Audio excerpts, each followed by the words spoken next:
Komið sæl og verið velkomin á þriðja opna morgunverðarfund okkar orkumarkaði í mótun. Yfirskriftin að þessu sinni Íslensk raforka á alþjóðlegum mörkuðum. Ég heiti Tinna Traustadóttir og forstöðumaður viðskiptastýringar.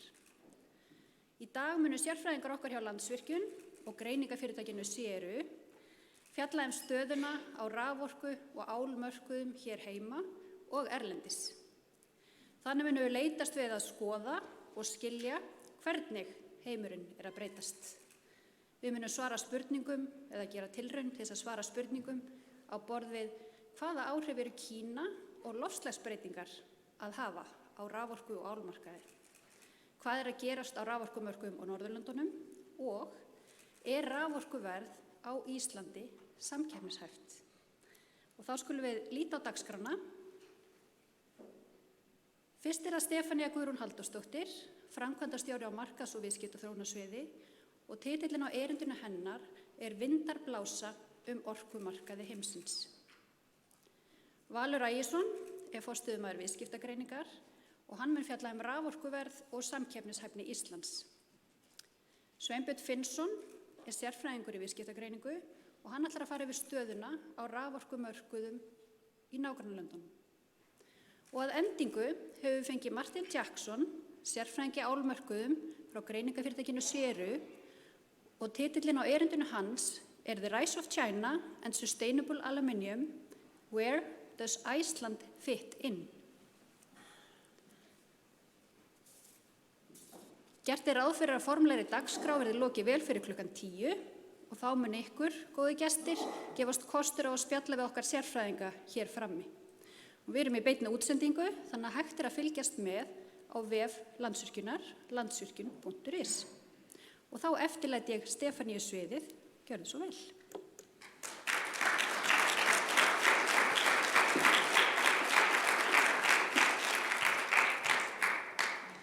Ágætu gestir, í þessari óveðustíð verðum við áþreifanlega vör við að innviðir vegna orkuflutninga og dreifingar skipta okkur gríðarlega miklu máli. Við sem þjóð gerum okkur grein fyrir að við verðum að standa vörð slíka innviði sem raforkudreifing og flutningur Skipulag raforkumarkaða breytir þar engu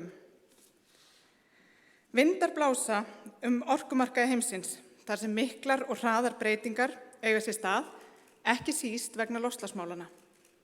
En losun gróðurhúsalofttegunda í heiminum má að miklu leyti rekja til mengandi raforkuvinnslu úr jarðefnaeldsneyti. Baráttan við loftslagsbreytingar hafin á raforkumörkuðum og hefur það mikið að segja að aðgerðum hefur fjölgað þar sem endurnýjanleg orka styrkt myndarlega. Þetta hafa þjóðir gert í gegnum beina styrki til verkefna endurnýjanlega orku og í gegnum alþjóðleg kerfi græn skírteini. Slík skírteini geta framleiðendur grænnar orku selt til þess að standa straum af kostnaði við nýja framleiðslu eða til þess að standa straum af viðhaldskostnaði eldri virkjana. Raforku notendur hafa þannig áhrif á að hlutfall endurnýjanlegrar orku eykst með því að þeir geta borgað sérstaklega fyrir græna þáttinn. Í nágrannaríkjum Íslands kappkosta stjórnvöld líka við að auka hlut endurnýjanlegrar orku við raforkuvinnslu á kostnað jarðefnaeldsneytis. Í því felst fyrst og fremst uppbygging vind- og sólarorkuvera sem framan af hefur ekki verið samkeppnishæf þegar litið til kostnaðar. En þessi framleiðsla nú víða samkeppnishæf, þökk sé myndarlegum stuðningi stjórnvalda síðustu ára. Það skiptir líka miklu máli að græna þátturinn orðin sjálfstæð söluvara sem upprunavottun og það gerir þessi verkefni öll arðbærari. Ísland hefur verið hluti af slíku kerfi í nokkur ár og það ljóst að við sem land endurnýjanlegrar orku höfum hagnast á því að græni þátturinn orðin sjálfstæð söluvara. Þannig hagnaðist Landsvirkjun 900 milljónir í fyrra og það sem mikilvægara, þessi hagnaður fer beint í loftslagsverkefni fyrirtækisins sem fjölmörg. En það sem skiptir enn meira máli að græn skírteini í Evrópu að hafa þau áhrif að endurnýjanleg orka að koma hraðar inn á markaðinn og ýtir þannig út jarðefnaeldsneyti, enda bein fjárhagsleg hvatning oft það sem að virkar best. Raforkumarkaðir gegna hlutverki í baráttunni við loftslagsbreytingar og græn orka drifkraftur breytinga inn í loftslagsvæna framtíð. Raforkusala hluti af alþjóðlegri samkeppni og afurðir sem unnar eru hér á landi skapa gríðarlega mikilvægar gjaldeyristekjur fyrir efnahag þjóðarinnar. Stórnotendur eru með beina samninga við raforkufyrirtækin sín kaup, þannig að 80% af raforkunni fara aldrei á almenna markað, heldur fara viðskiptin fram í gegnum beina langtíma samninga. Og þetta fyrirkomulag til hagsbóta fyrir báða aðila. Raforka því samkeppnishluti raforkumarkaðs, bæði innanlands og alþjóðavettvangi og frjálsmarkaður raforku gefur okkur tækifæri til mikillar verðmætasköpunar á Íslandi. Raforkulöggjöfin, orkupakkarnir, hafa skapað ramma raforkumál á Íslandi. Samkeppnishluti og sérleyfishluti raforkumarkaðar eru aðgreindir. Þar kveður á að innviðum vegna raforkudreifingar og flutnings eru tryggðar tekjur og verkefnum forgangsraðað eftir skýrum leikreglum. Einnig skuli gilda samkeppnisumhverfi viðskipti raforku við stórnotendur þar sem að ákvarðanir eru teknar á viðskiptalegum forsendum. Íslenski stórnotendur sem starfa á alþjóðlegum markaði með sína vöru og þjónustu eru verðþegar á sínum markaði. Það þýðir að það afurðaverð sem þeir fá ræðst af heimsmarkaðsverði. Það sama á við íslensku orkufyrirtækin. Þau stýra ekki verðmyndun og þurfa að vera samkeppnishæf alþjóðlega því almennt vilja stórnotendur staðsetja sig þar sem samkeppnishæfni hvað mest. Stórnotendur ákveða á viðskiptalegum forsendum hvar þau staðsetja sig í heiminum og skiptir samkeppnishæfni raforkuverðs þar mjög miklu máli. Það eru miklar sviptingar á mörkuðum okkar stærstu viðskiptavina eins og ál og kísilvera. Áhrif Kína koma sterkar og sterkar fram og viðskiptastríð stórveldana keyrir upp óvissu á mörkuðum. Viðskiptaumhverfi stórnotenda á Íslandi hefur áhrif á okkar efnahag, hefur áhrif á raforkuverð og hefur áhrif á samkeppnishæfni. Stórnotendur á Íslandi skapa mikilvægar gjaldeyristekjur og eru stoð í íslensku efnahagslífi. Íslenska raforku ríkir líka alþjóðleg samkeppni og því þurfum við að vera vel vakandi yfir breytingum, nýjungum og atburðum, bæði á innlendum mörkuðum og á alþjóðlegum mörkuðum. Takk fyrir.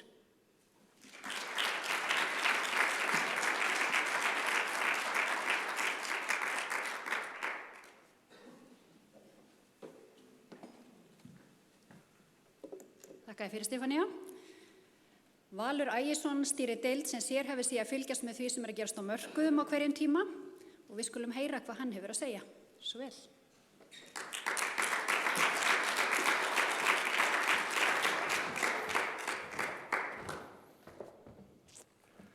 Takk fyrir Tinna og gaman að sjá okkur öll.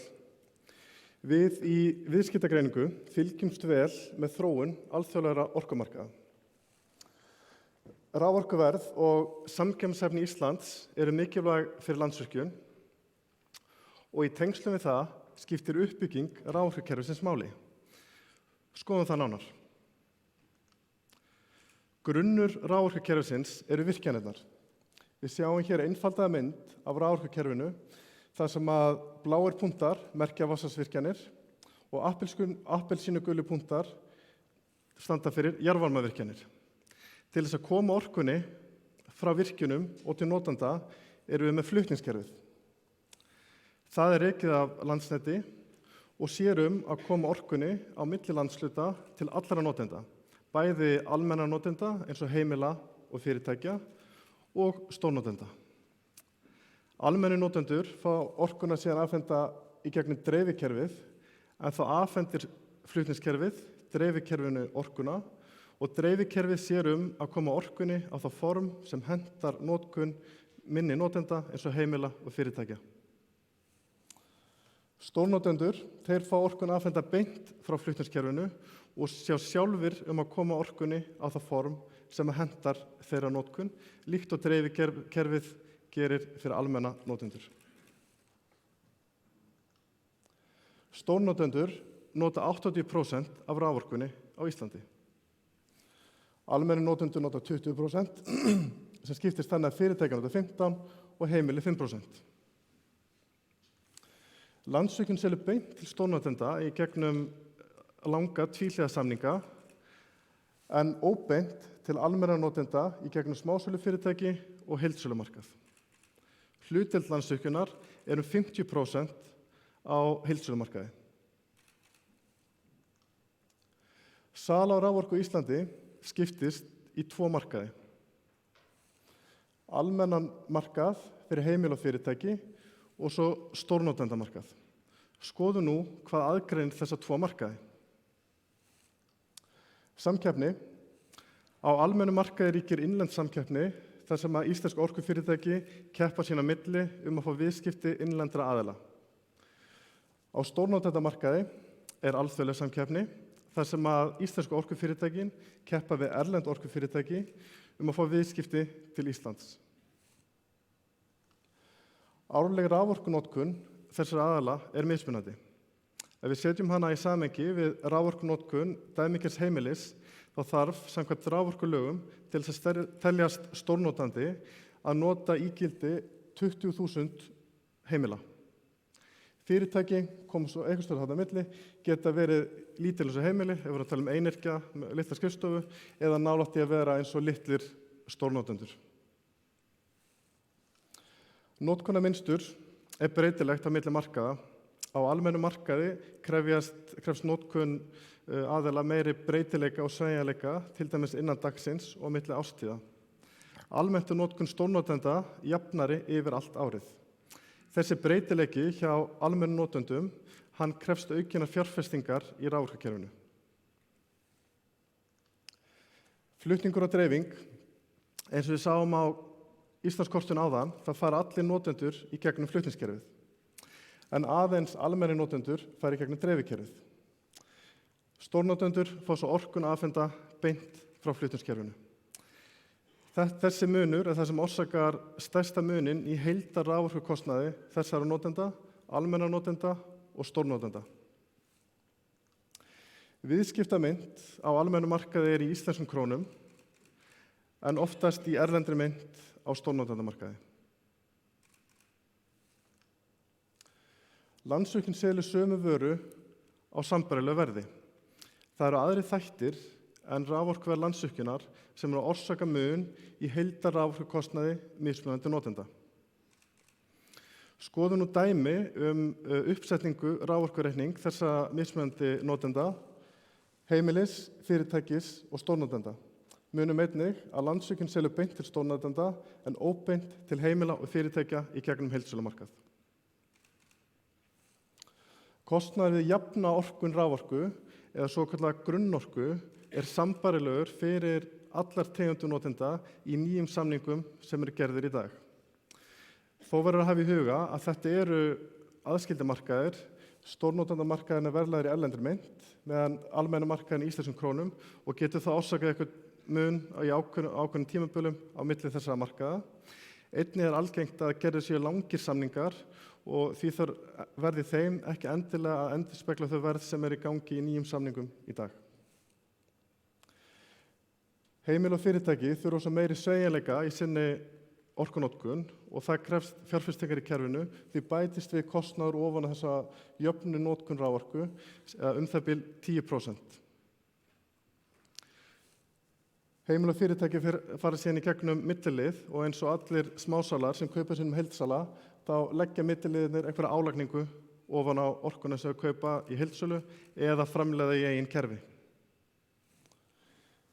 Allir aðilar fara svo í gegnum flutningskerfið en Landsnet með tvískipta gjaldskrá, annars vegar fyrir stórnotendur í erlendri mynt og hins vegar fyrir almenna markað í íslenskum krónum.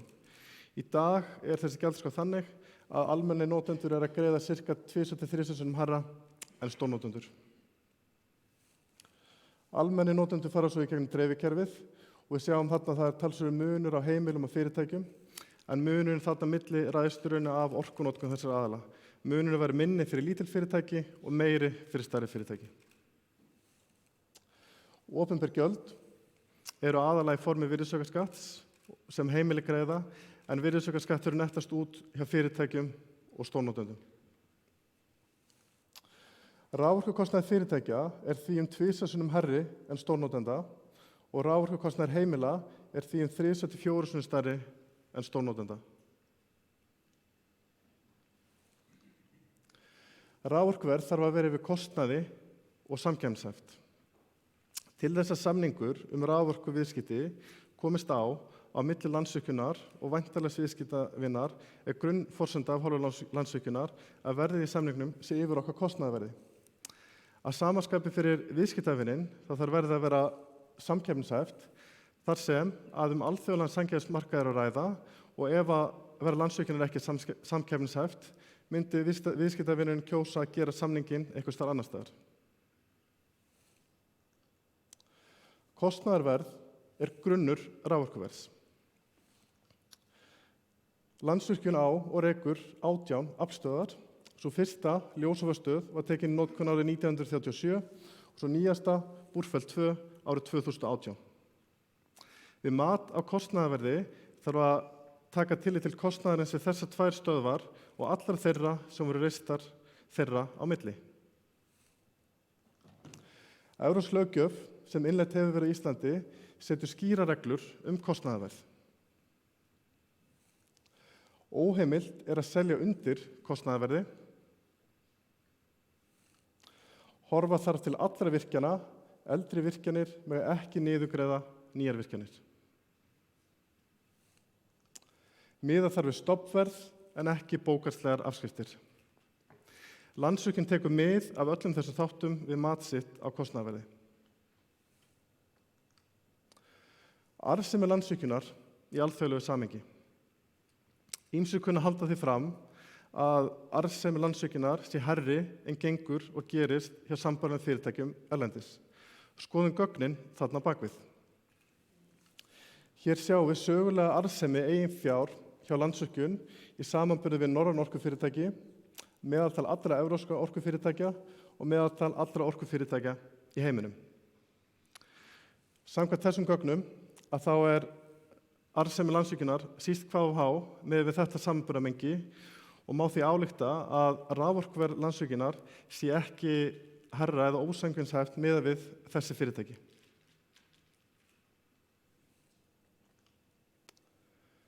Samkeppnishæfni raforkukostnaðar skiptir miklu máli fyrir Landsvirkjun. Evrópska hagstofan Eurostat gefur reglulega út gögn yfir heildarraforkukostnað mismunandi notenda. Við munum hér sjá dæmi fyrir árið 2018 fyrir 3 mismunandi tegundir notenda, heimili, fyrirtæki og stórnotendur. Og ég vek athygli á því að sá flokkur stórnotenda sem hér ræðir eru litlir stórnotendur sem eru 10-20 megawatt, en það inn í takt við þá þróun sem hefur verið á nýjum viðskiptavinum á Íslandi í flokki stórnotenda, en þeir eru sífellt að verða minna minni og byrja gjarnan í þessum flokki þegar þeir hefja sína starfsemi. Við byrjum að sjá raforkukostnað. Samkvæmt þessum gögnum þá raforkuverð lægst á Íslandi í öllum flokkum. Einnig raforkuverð heimila fyrirtækja ívið hærra en stórnotenda sem vegna þessa breytileika sem í notkun þessara aðila. Flutningur og dreifing. Hér sjáum við að það eru áfram svipuð hlutföll á milli notkunarflokka og einnig Ísland áfram samkeppnishæft. Það áhugavert að skoða uppbyggingu gjaldskrá flutningsfyrirtækja landanna og við tökum dæmi Ísland og Noreg, þá gjaldskrá flutningslandsnets þannig uppbyggð að allir notendur greiða sama gjald á orkueiningu, óháð stærð og staðsetningu.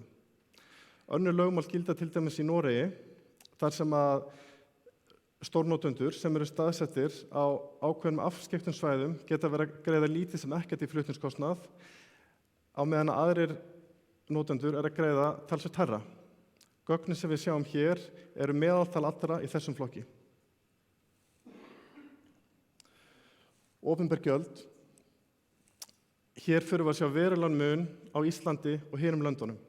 En opinber gjöld á endurnotendur raforku eru langlægst á Íslandi af öllum Norðurlöndunum. Ástæðan sú að við njótum og hefum notið þeirra forréttinda undanfarna áratugi að búa í 100% endurnýjanlegu raforkukerfi. Lönd eins og Danmörk hafa verið að reyna að auka hlut endurnýjanlegra orkugjafa í sínu raforkukerfi og hafa þau lagt áherslu á þróun og uppbyggingu vindorku og hefur danska ríkið því niðurgreitt og styrkt uppsetningu vindorkuvera. Til þess að fjármagna þá styrki hefur verið lagður hár skattur á endurnotendur raforku. Og það sama við hin löndin. Ef við skoðum svo heildarmyndina, þá heildarraforkukostnaður á Íslandi lægstur í öllum flokkum.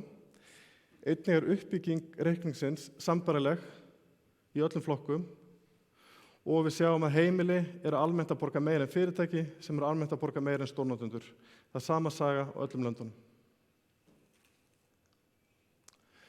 Samkeppnishæfni raforkuverðs á markaðslegum forsendum hlutur sem við fylgjumst náið með. Við fylgjumst með þróun orkumarkaða og dæmi markað sem fylgjumst vel með raforkumarkaðurinn á Norðurlöndunum. Hér sjáum við þróun raforkuverðs á Norðurlöndunum á síðasta áratug, en hér að ræða verð á Nordpool uppboðsmarkaðnum og meðalverð ársins á hverju ári. Við fylgjumst einnig með öðrum mörkuðum, til dæmis Þýskalandi og Bretlandi, en við sjáum að verðin í Þýskalandi sveiflast svipað á Norðurlöndunum en eru ívið hærri í Bretlandi. Ef við berum saman verð á þessum uppboðsmörkuðum við söguleg verð Landsvirkjunar í langtíma samningum, að þá sjáum við að þau verð sem að stórnotendur hafa verið að greiða á Íslandi síðastliðinn áratug að meðaltali hafa verið mjög samkeppnishæf. Sérstaklega fyrir tímabilsins hafa verið eitthvað dregið saman, en það eru miklar sveiflur í orkuverðum erlendis sem að skýrir að það mismikill munur á milli ára. Endurnotendur raforku á til dæmis Norðurlöndunum gera margir langtíma samninga. Algengt að verð í þessum samningum taki mið af því verði sem í gangi á uppboðsmarkaði á hverjum tíma, en þó eru aðrir hlutir sem geta haft áhrif á verð eða það endaverð sem notendur greiða. Tímabundin áhrif á markaði koma til dæmis frá ríkisstyrkjum til stórnotenda í Evrópu til þess að koma í veg fyrir kolefnisleka, en þar eru stjórnvöld að endurgreiða ákveðnum stórnotendum hluta af þeirra raforkukostnaði, þannig þeir greiða þetta verð þarna og orkufyrirtækin fá það, en síðan kemur ríkið og endurgreiðum hluta þess kostnaðar. Einnig talsvert niðurgreiðslu vinds sem hefur líka áhrif á verð í langtíma samningum, en þær eru þó á undanhaldi þar sem að vindorka að verða samkeppnishæf á markaðslegum forsendum í Evrópu. Landsvirkjun hefur hingað til getað státað sig af því að vera mjög samkeppnishæf. Við stefnum að því að mæta áskorunum á mörkuðum til þess að svo megi áfram vera. Takk fyrir.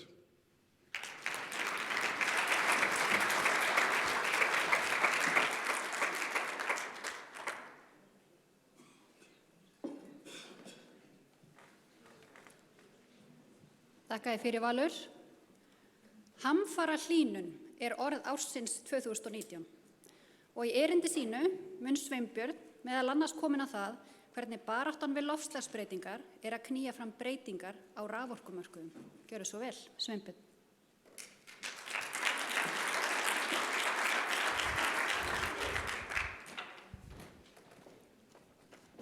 Sæl veriði og takk fyrir Tinna. Straumar á norrænum raforkumörkuðum skipta íslensk raforkufyrirtæki miklu máli því að þetta okkar helsti samkeppnismarkaður þegar kemur að sölu raforku til alþjóðlegra stórnotenda. Hvernig þróast raforkunotkun á Norðurlöndum? Í dag nota Norðurlöndin í heild fyrir utan Ísland 400 terafastundir af raforku á hverju ári. Það fyrirséð að þessi notkun muni aukast og verða 460 terafastundir á ári í lok áratugar. Þannig að það aukning upp á 60 terafastundir sem jafngildir þrefaldri árlegri notkun Íslands á raforku, sem 20 terafastundir. En hvaðan kemur þessi nýja eftirspurn? Hún kemur einkum og eftirfarandi flokkum, frá gagnaverum og vegna rafvæðingu samgangna. Við þekkjum vel þessa flokka hér á Íslandi, stórnotendur, þessi nýja tegund, eða gagnaver, þessi nýja tegund stórnotenda og svo rafvæðing samgangna sem heldur betur í umræðinu á Íslandi en líka á Norðurlöndum sem mun krefjast nýrrar raforku. Til að standa undir þessari rafvæðingu þarf rafhlöður, þarf batteri í öll þessi farartæki og Norðurlöndin sjá fyrir sér að framleiða rafhlöður á sínu svæði og það krefst raforku. Á lokum má nefna almennt nýjan iðnað og rafvæðingu olíu- og gasvinnslu, en olíu- og gasvinnsla til staðar á Norðurlöndunum, við þekkjum það ekki vel hér á Íslandi, en þessi vinnsla krefst orku sem hingað til hefur verið keyrð áfram af jarðefnaeldsneyti, en mun rafvæðast og þar með minnkar losun gróðurhúsalofttegunda við þessa vinnslu. Annað sem vert að minnast á Norðurlöndunum, það mikil áhersla á markaðstengingar. Og þegar ég tala markaðstengingar, þá átt við strengi á landi eða í sjó, svokallaða sæstrengi, sem tengja saman raforkukerfi mismunandi landa. Og ástæðan fyrir þessari áherslu einkum tvær. Í fyrsta lagi það vegna umhverfismála.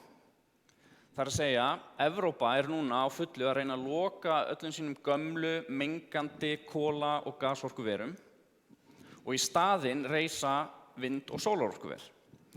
Þessi nýju orkugjafar þess eðlis að þeir óstýranlegir. Það að segja, það verður bara til rafmagn þegar vindurinn blæs eða sólin skín, þannig að framboðið býsna sveiflukennt. Ein leið til að takast á við þá áskorun að tengja saman raforkukerfin eins vel og hægt innan álfunnar, þannig að þegar að vindur blæs á einum stað í Evrópu og það verður til meiri vindorka en þarf á þeim stað, þá getum flætt þaðan yfir á aðra staði, þar sem ekki að vera til næg vindorka þá stundina eða þá vikuna, og svo þegar aðstæður breytast, þá geti orkan flætt yfir á hinn staðinn. Önnur ástæða fyrir þessari áherslu á markaðstengingar á Norðurlöndunum einfaldlega að þetta skapa mikið virði fyrir samfélagið. Orkan samkeppnishæf á Norðurlöndum miðað við orkuna á mörkuðum sem eru að tengja sig við. Þannig að verður til mikið efnahagslegt virði fyrir samfélögin heima á Norðurlöndum.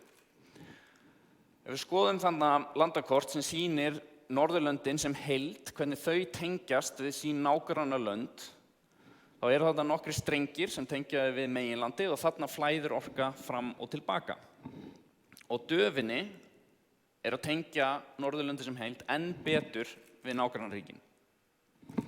Og þetta endurspeglar þessa miklu áherslu þessara ríkja á millilandatengingar. En orkan flæðir fram og tilbaka. Og sögulega hafa Norðurlöndin flutt inn meira af raforku en þau hafa flutt út, en við núna á ákveðnum vendipunkti. Það að segja, þau að fara yfir í það að flytja út meira en þau flytja inn af raforku. Þegar kemur að loftslagsmálum, þá skiptir miklu máli að skoða hvaða orkugjafa verið að nota. Og eins og við minnst á, þá verið að loka kola- og gasorkuverum í Evrópu og á Norðurlöndum. Þannig að raforkuvinnsla með kolum og gasi verður nánast lögð af á Norðurlöndum. Fer úr þarna að vera 28 teravastundir á raforkuvinnslu á ári, yfir í það að vera nánast ekki neitt undir lok áratugar. Og þar með minnkar losun gróðurhúsalofttegunda á Norðurlöndum.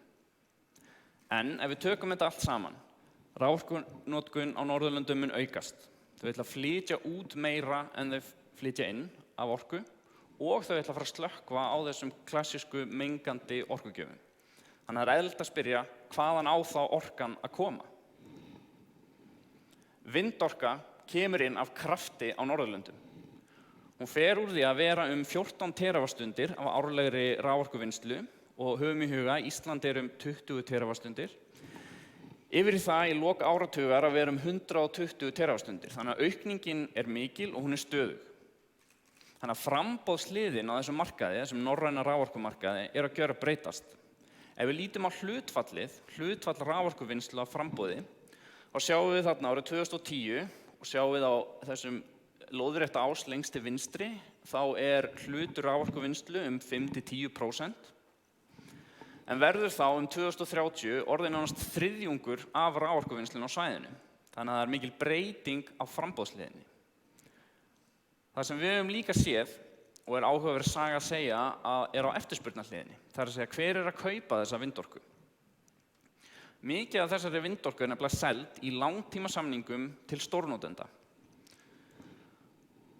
Og þar sjáum við samninga meðal annars við þessa nýju stórnotendur, það að segja gagnaverin, Facebook, Google, Amazon. Þau hafa verið að fara til Norðurlandana og gera langtímasamninga við þessi vindorkuver. Við sjáum líka fyrirtæki sem eru kannski nær neytenda, IKEA, Carlsberg og fleiri.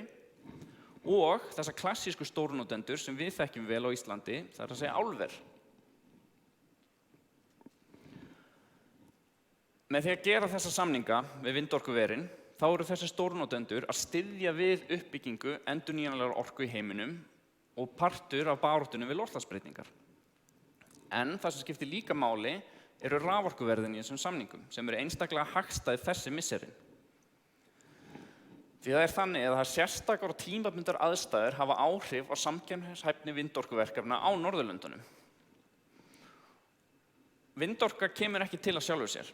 Sögulega hefur hún verið frekar ósamkeppnishæf, það að segja kostnaðurinn hefur verið býsna hár.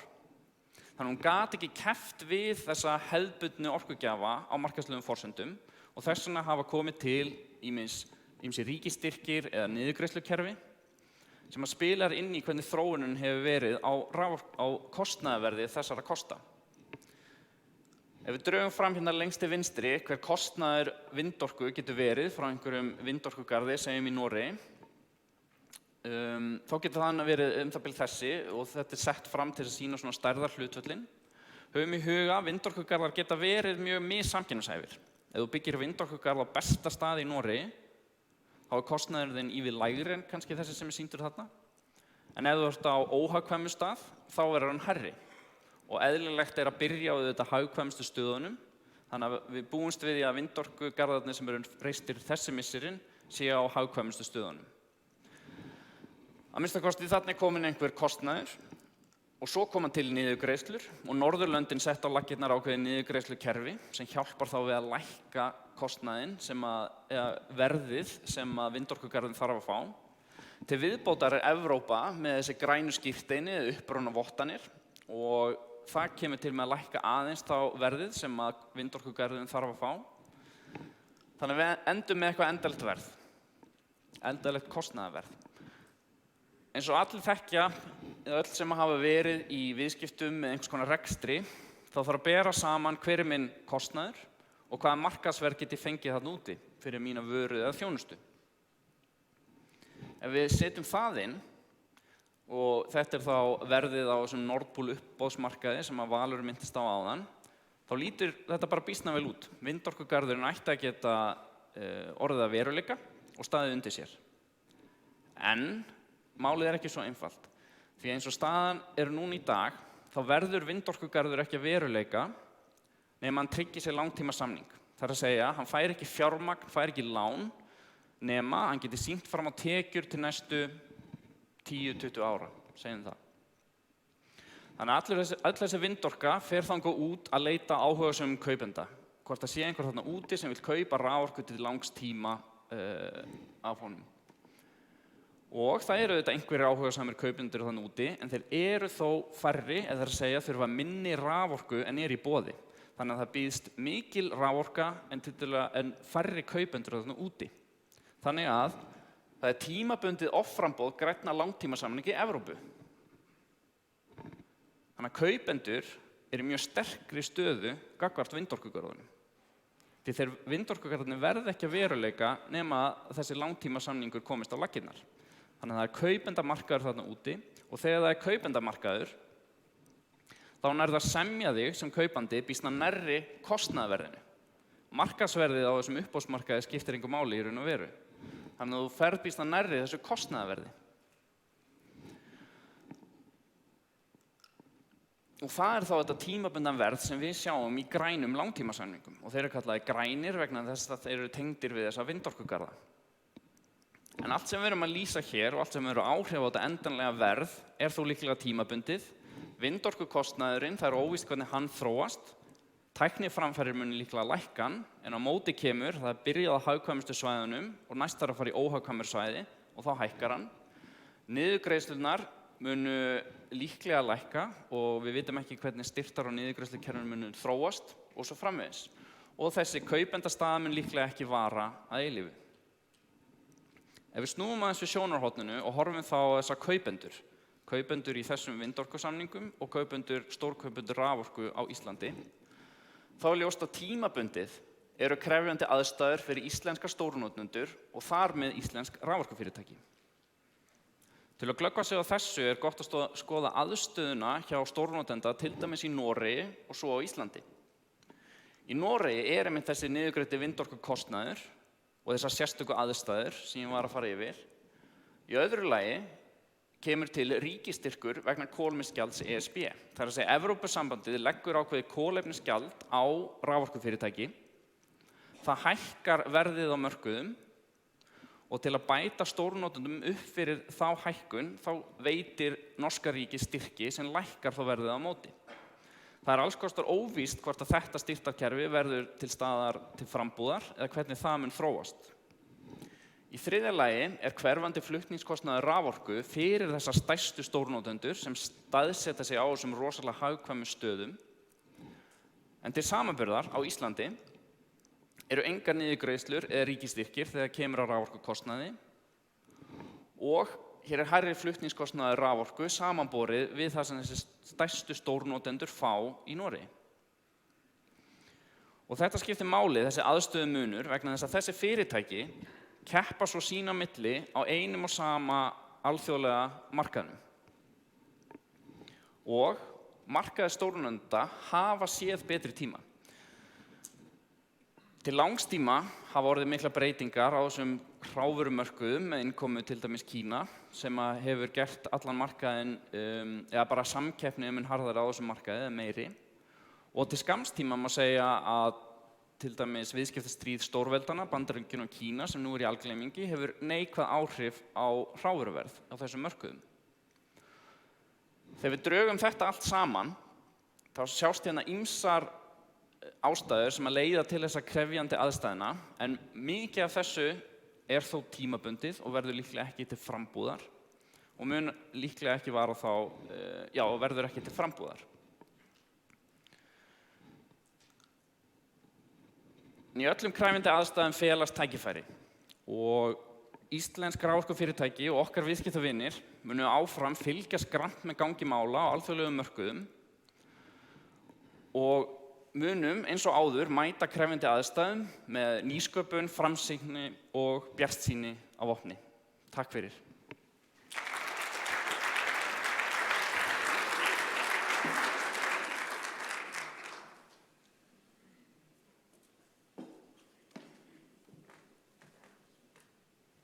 Þakka þér fyrir, Sveinbjörn. Þetta eru miklar breytingar á skömmum tíma og það verður spennandi að halda áfram að fylgjast með þróuninni og viðskiptagreiningin mun hafa í nóg að snúast að fylgjast með mörkuðum og miðla upplýsingum áfram til okkar. Við ætlum að halda áfram að horfa út í heim og nú beinum við sjónum að álmörkuðum.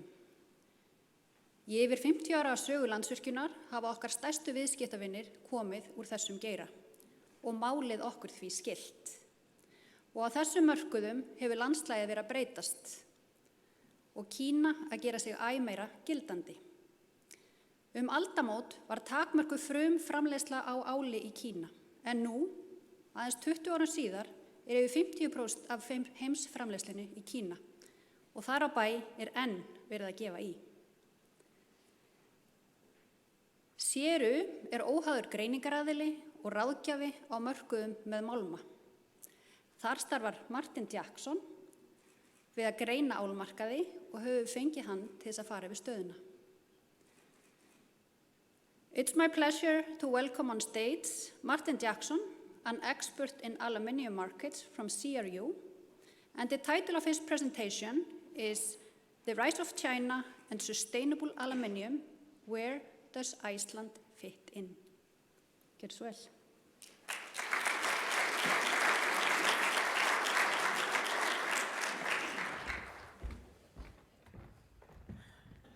Good morning, everyone. I bet when you heard that an aluminium expert was coming, you were expecting a big grey beard. I have another surprise for you. I'm actually an African.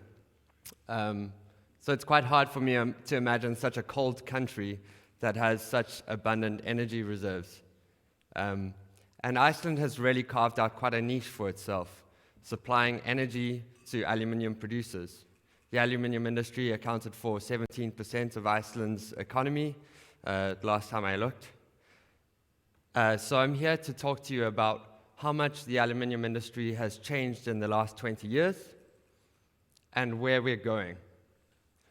So from the rise of China and sustainable aluminium, where does Iceland fit into all of this? Just quickly, a legal notice. If you want to use any of our information in the slides, please talk to us about it first. But CRU is a mining and metals consultancy. We're headquartered in London, but we have offices all around the world. We specialize in providing business intelligence to companies that are looking to improve their business. And Crew Aluminium has 20 analysts in 4 different countries, in the US, in India, in Europe, and in China. And that's right the way through the aluminium chain, from raw materials to primary aluminium and all of its products. So how has the aluminium industry changed? First things first, I'm going to have to explain something to you. This is a cost curve. I'm going to show a few of these through my slideshow, so I need to make sure that you understand them. On the left-hand side, we have business costs going upwards against cumulative production on the x-axis, and what this is showing is the competitiveness of any producer around the world. Business cost refers to the operating costs of a company producing aluminium. So if you were on the bottom left-hand side of the curve, you could stand to gain a lot more profit than someone on the right-hand side of the curve. All right, so I'm going to show you a series of slides showing how this curve has changed in the last 20 years. There's a lot that can be said about this, but essentially I want you to look at how much this curve has widened and flattened, just to look at how much more competitive the industry has become. So through to 2008, we see it rising upward and upward. And then, of course, the global financial crisis. Going into 2009, we saw a huge cutback of capacity and costs along with that. There was a bit of a rebound after the financial crisis. But watch how much the curve widens and flattens there. That's the most important part. A flat curve means that the market is much more mature, much more competitive, and there's not much space for a new entrant to move into the market. And to be honest, if I was investing, I wouldn't look at the aluminium industry to be investing in, because ultimately you want to enter into the first quartile of that graph, and that would be below 15 million tons there. And there really hasn't been that many new entrants into that space. The only one has been Saudi Arabia in the last 15 years. All right, so let's look at the production share and how that has changed. I've highlighted China there because China really is the master of growth in this story. Moving from the year 2000, where they had 10%, to 2019, we're looking at 56% share of global production. This is a truly massive increase. And that's an average of 1.75 million tons per year over 20 years. That's equal to 2 times Iceland's production every year. Also interesting to look at in the slide, the Middle East, 5% in the year 2000, and in the year 2019, 9%. It's the only other region that has actually increased over that time. So how is China producing all of this aluminium? Here we're looking at the share of aluminium production according to energy source. And I'm trying to show you here how we are increasingly relying on fossil fuel, but also increasing power efficiencies in producing aluminium. Power efficiency refers to the power required to produce 1 ton of aluminium.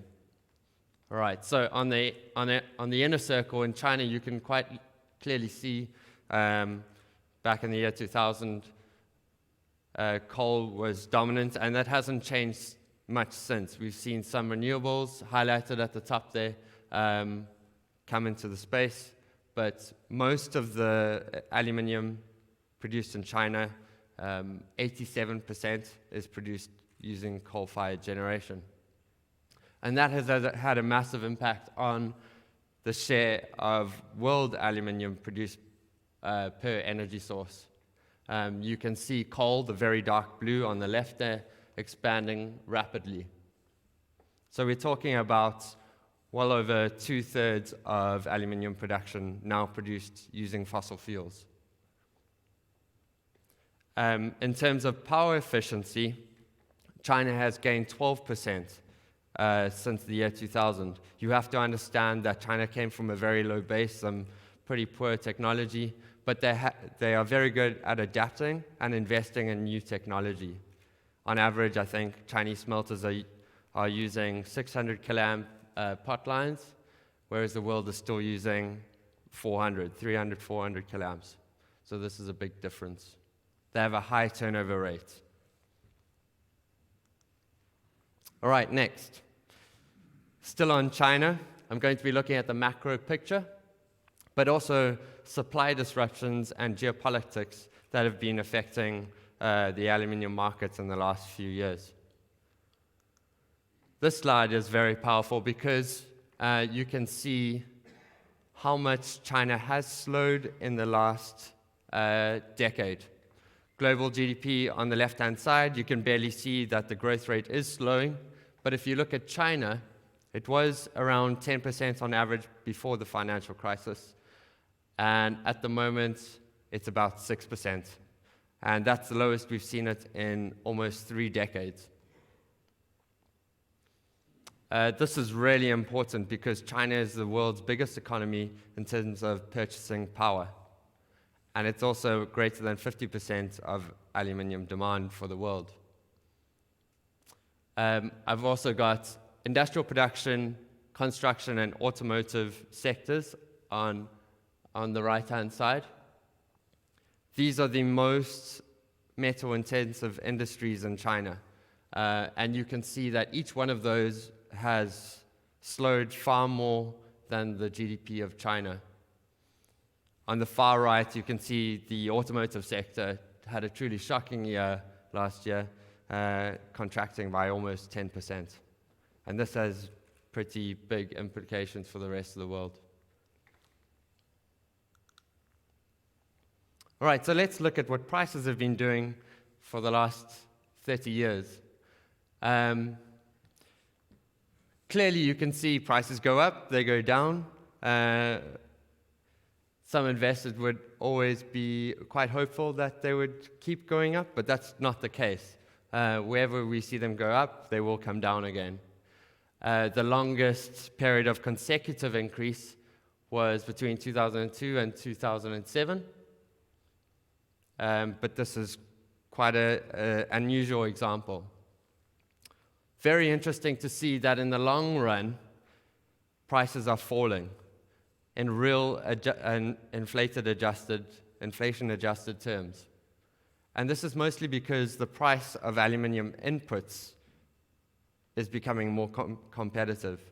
Alumina is becoming more competitive, but so are power tariffs for aluminium smelters.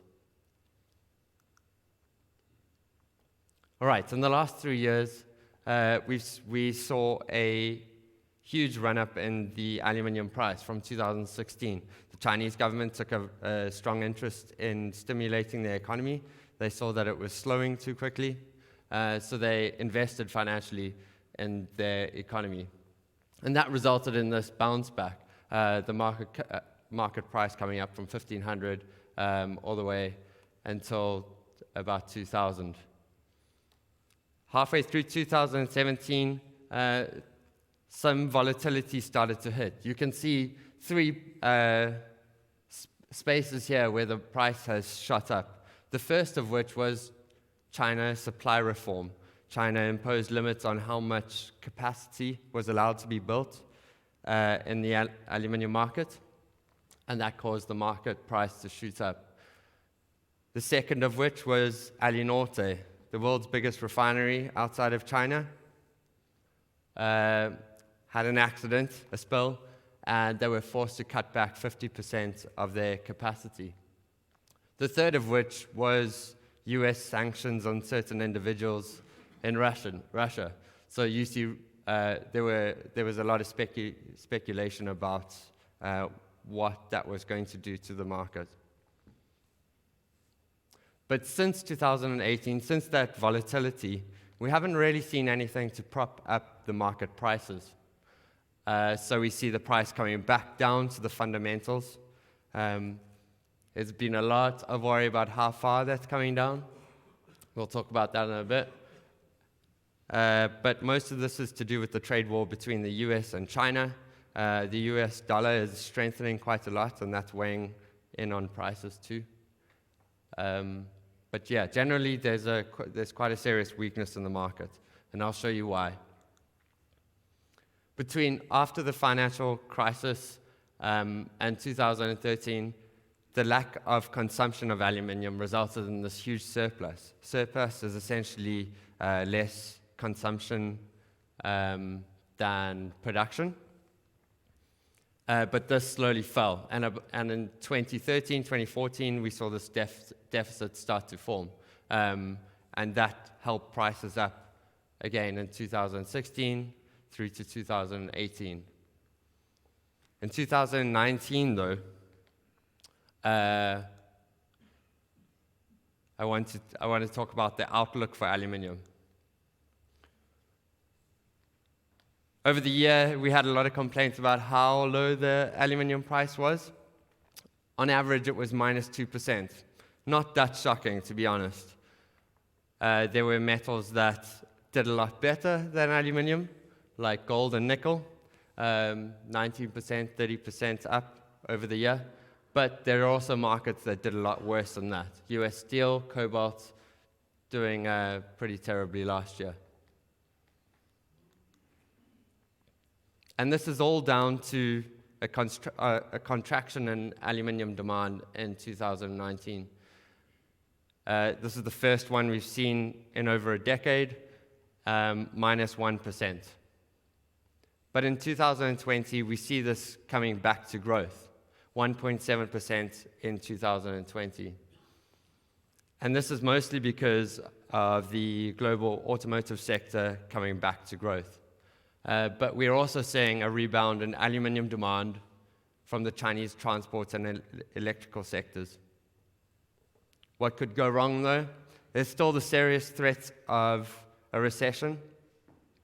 The US-China trade war is really not helping things. There's supposed to be an announcement on the Phase 1 deal with China today, so we're waiting on that news. But I wouldn't expect a full resolution of the trade war before the elections in the US. It's just not on Trump's agenda this year. Let's look at what production has been, what's been happening in the production side of things. World ex-China, we saw much lower production last year, but China, really bad, minus 2.1% last year. So production in China really hasn't increased in the last couple of years, and most of this is to do with the supply reform in China. Producers are swapping capacity, relocating, increasing their specifications so they can produce cleaner aluminium, and a lot of this capacity is coming online in 2020. We've already seen some huge restarts this year. And we're looking at 2.3 million tons increase in production out of China. So there's really no sign of any slowdown from China. World X China, we saw some restarts in Brazil and Canada, but we also saw new capacity come online in Bahrain, in Russia, and also in Malaysia. High profits in China have been also quite encouraged by low alumina prices. So let's take a look at how Iceland fits into all of this data, because that's why I'm here. I've got another cost curve here, and on the left-hand side, power costs. This is the all-in cost for smelters producing aluminium with power, so electricity and transmission costs. I must warn you, though, the y-axis is truncated, so Iceland's power costs are not double what Canada is. I'm just showing you the top of that graph. Okay, so on the far left, the first in the power cost curve is Canada, followed shortly by Iceland in second place, and then the light blue would be Norway. The back of the pack in green is the rest of Europe. And you can see the massive gap between Nordic countries and the rest of Europe in terms of power costs. And most of this is to do with the source of the energy that this power is coming from. Nordic countries have a lot of renewable energy, which is generally quite a lot cheaper to produce power from, but also it doesn't attract carbon taxes, and this is quite important for the future. I just want to say that Canadian hydropower is very cheap because a lot of the infrastructure is paid off, but also because smelters own their own power production facilities. So they're not taking a profit from the power as they make it. It's passed through to aluminium at the end of the value chain.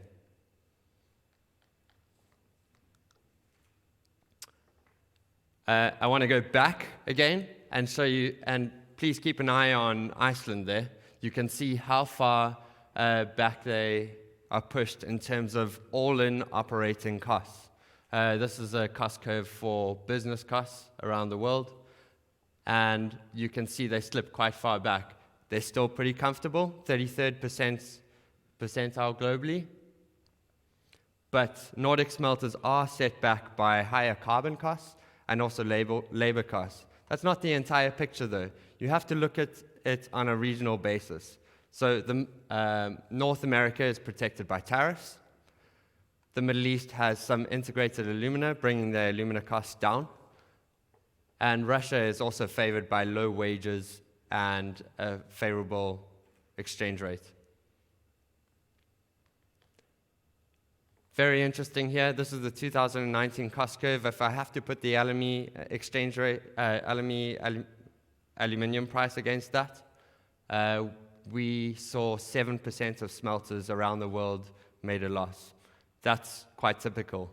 In the long run, we expect 8% of the curve to make a loss. So even with these very low prices, it was 1,800 at the last moment I checked. We're still pretty comfortable, and that's because of the low cost of inputs, such as alumina. You might have noticed Norway actually stayed quite competitive in that graph.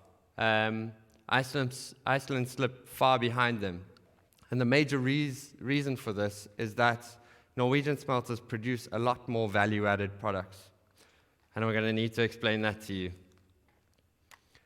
Essentially, a smelter can produce ingot as a basic product. From smelter to cast house, you cast ingot. This is the most basic product besides liquid metal, and it demands the most basic price too. But you can also produce extrusion billet, rolling slab, foundry alloys, wire rod, to name a few. And although these are far more expensive to produce, they demand much higher profits.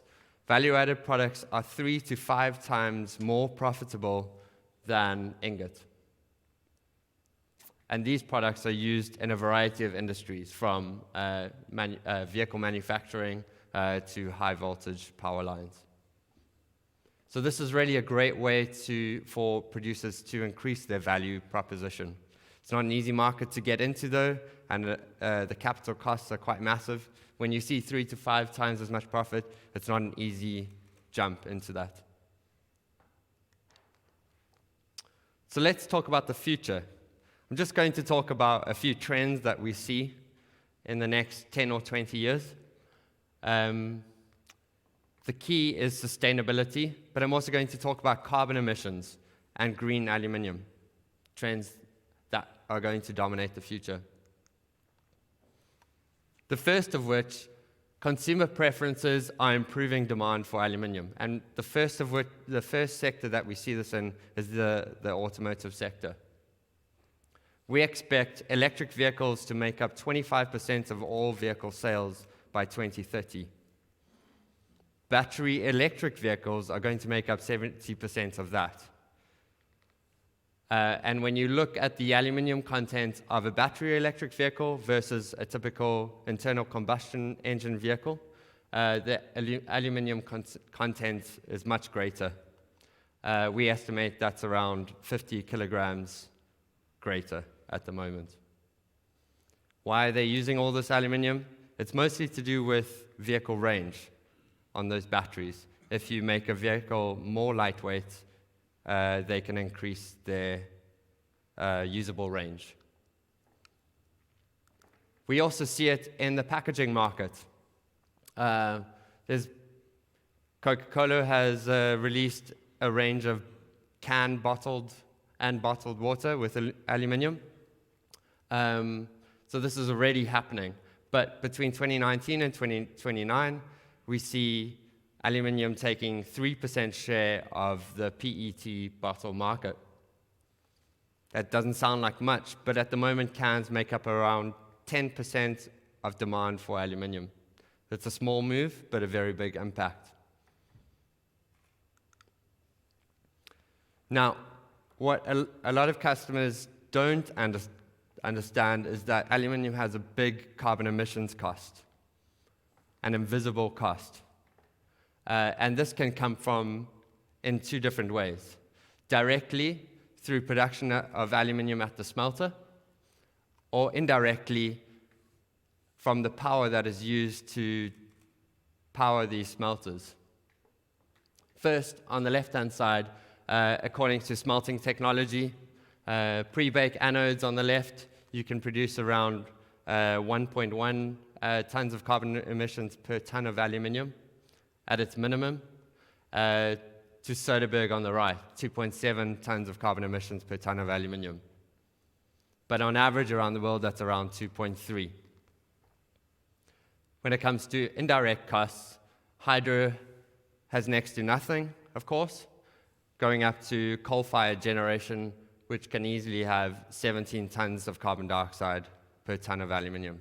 And when you add up those costs there, if you're talking about a smelter with poor smelting technology, that is run on coal-fired generation, you can easily exceed 17, 18 tons of carbon dioxide emissions per ton of aluminium. And this is really quite massive. Not the case in Iceland, though. This is an emissions cost curve. So on the left-hand side, instead of business cost, we've got emissions cost. And Iceland is really on the low end of that graph. 1.8 tons on average carbon dioxide emissions per ton of aluminium. But over half of the world's smelters produce 17 tons of carbon dioxide per ton of aluminium. Who's at the back of that curve? China. China really dominates that second half of the curve. And what we increasingly see is producers in the West trying to differentiate themselves from China. Any person who has been educated in marketing can tell you if you differentiate your product, you can add value to it. And this is what they're trying to do. We've got Aloe from Rusal, Sustainer from Alcoa, Renewal from Rio Tinto, and Hydro Reduxa. These are all brands that guarantee a minimum carbon footprint or recycling. At the bottom of the slide, ELYSIS is a new technology which is trying to reduce all emissions completely, and that's being developed by Rio Tinto and Alcoa. The ASI, Aluminium Stewardship Initiative, is a brand that producers are now starting to subscribe to, and this guarantees a minimum set of goals in terms of sustainability. All right, so why does this matter? If you're producing very few carbon emissions, this is going to cost you less and less in the long run. I'm going to talk you through the EU emissions trading scheme and carbon border taxes. Essentially, carbon taxes are becoming more and more expensive over time, but also the subsidies for carbon taxes are becoming less and less. The EU allowance price in yellow there, you can see in the last couple of years it has really skyrocketed, and then costs for smelters have also increased with this.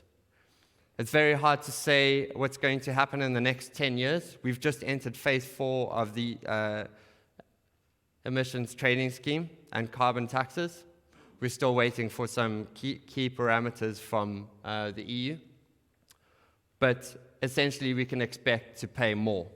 In the high scenario, smelters could pay $45 per ton more, and in the low scenario, around $15 per ton more. What else are we expecting? Carbon border tax. The new chancellor is talking about carbon border taxes coming in 2021. Essentially, this is to replace compensation, and it levels the playing field for producers inside Europe with producers outside of Europe. At the moment, aluminium producers outside of Europe have a greater advantage because of these carbon taxes. So this is supposed to level the playing field, as to speak. This is a very difficult system to implement. As I've already shown you, smelters around the world have very different carbon emissions impacts. So it's quite difficult to charge a level tax. It's also difficult to implement in terms of the aluminium value chain. Are you charging customers who are buying phones that are made from aluminium? Or are you charging smelters that are selling their products, their ingots, into Europe? This is going to be quite hard to keep under wraps, but something to consider nonetheless. So let's look at conclusions. There's been some incredible growth from China in the last 20 years, and we don't see that slowing down. It's going to continue to persist. The aluminium price will continue to fluctuate as always. It's low at the moment, but it will come up again. But remember that prices will trend lower in the long term, in real inflation-adjusted terms. In terms of Iceland, smelters are really well placed competitively, but there's not much room to move, especially with all the new legislation coming into place with carbon taxes. China is growing very quickly and very competitively, so we have to be careful about putting these smelters at risk.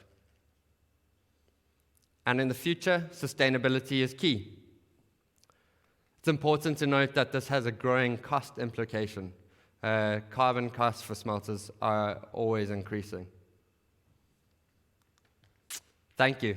If you have any questions for us, please feel free to drop us an email. We're a pretty friendly bunch, and we'd love to hear from you.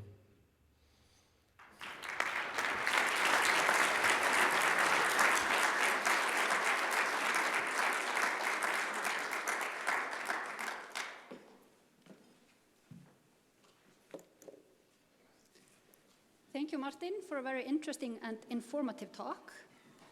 Eins og okkur má öllum ljóst vera að þá skiptir þekking á alþjóðlegum raforkumörkuðum okkur miklu máli. Og það verðar okkur einnig miklu hvernig skipulag raforkumarkaðir á Íslandi og innviðum háttað.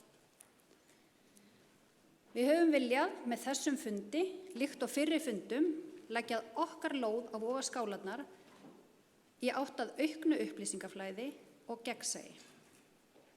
Miðla þeirri þekkingu sem að við búum yfir alþjóðlega raforkumarkaði og skipulag raforkumarkaðar á Íslandi, því góð umgjörð og skipulag utan hann skiptir okkur öll miklu máli.